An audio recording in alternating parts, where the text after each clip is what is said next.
നിങ്ങൾ എന്തിനാണ് വിഷമിച്ചിരിക്കുന്നത്? നിങ്ങളുടെ വിഷമങ്ങൾക്കും സങ്കടങ്ങൾക്കും ഒരു മൂല്യവും കൽപ്പിക്കാത്തവരുടെ വാക്കുകൾ കേട്ട് അവരെക്കുറിച്ച് ആലോചിച്ച് നിങ്ങൾ എന്തിനാണ് വിഷമിക്കുന്നത്?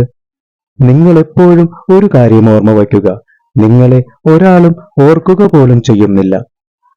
ഓർക്കുന്നുണ്ടെങ്കിൽ അത് അവരവരുടെ ആവശ്യങ്ങൾക്ക് വേണ്ടിയാണെന്ന കാര്യം മറക്കാതിരിക്കുക. ഈ ലോകത്ത് നിങ്ങളെപ്പോഴും അപരിചിതനായിരിക്കുക തന്നെയാണ് നല്ലത്. അല്ലെങ്കിൽ സ്വന്തമെന്ന് പറഞ്ഞ് മറ്റുള്ളവർ നിങ്ങളെ വേദനിപ്പിച്ചുകൊണ്ടേയിരിക്കും. ഇതുവരെ സംഭവിച്ചതെന്തോ അത് സംഭവിച്ചു കഴിഞ്ഞു. അതിൽ ഒരു മാറ്റവും വരുത്താൻ നിങ്ങൾക്ക് കഴിയില്ല. എന്നാൽ വരാനിരിക്കുന്ന കാര്യങ്ങളിൽ മാറ്റം വരുത്താൻ നിങ്ങൾക്ക് കഴിയും. എപ്പോഴും നിങ്ങളതിനു വേണ്ടി ക്ഷമിക്കുക. ഒരിക്കലും മറ്റുള്ളവരുടെ പുറകെ സഞ്ചരിക്കാൻ ശ്രമിക്കാതിരിക്കുക. നിങ്ങൾ നിങ്ങളുടെ സ്വപ്നങ്ങൾക്കു പിറകെ സഞ്ചരിക്കാൻ ശ്രമിക്കുക.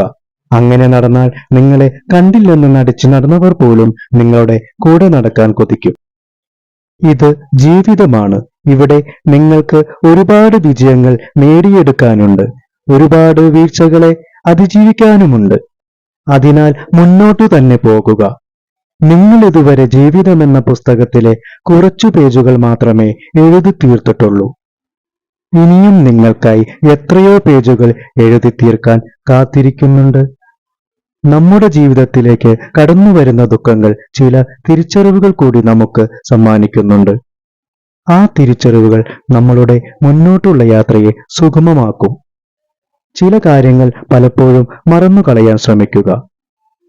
മറ്റുള്ളവർ നിങ്ങളോട് എന്തു പറഞ്ഞു, എങ്ങനെ പെരുമാറി എന്നതൊന്നും ചില അവസരങ്ങളിൽ പ്രാധാന്യം അർഹിക്കുന്നതേയല്ല.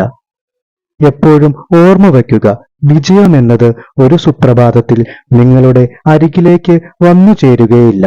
അതിന് രാപ്പകലുകൾ കഠിനാധ്വാനം ചെയ്യേണ്ടതുണ്ട്. നിങ്ങളോട് സംസാരിക്കാൻ ഒരിക്കലും ഒരാളോടും നിർബന്ധിക്കരുത്. നിങ്ങളെ ഇഷ്ടമുണ്ടെങ്കിൽ ഒന്നും പ്രതീക്ഷിക്കാതെ അവർ നിങ്ങളോട് സംസാരിക്കും.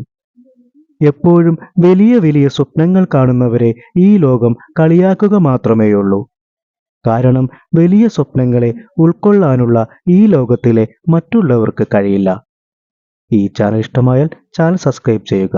കൂടാതെ ബെൽ ബട്ടൺ പ്രസ് ചെയ്ത് സപ്പോർട്ട് ചെയ്യുക. Thank you.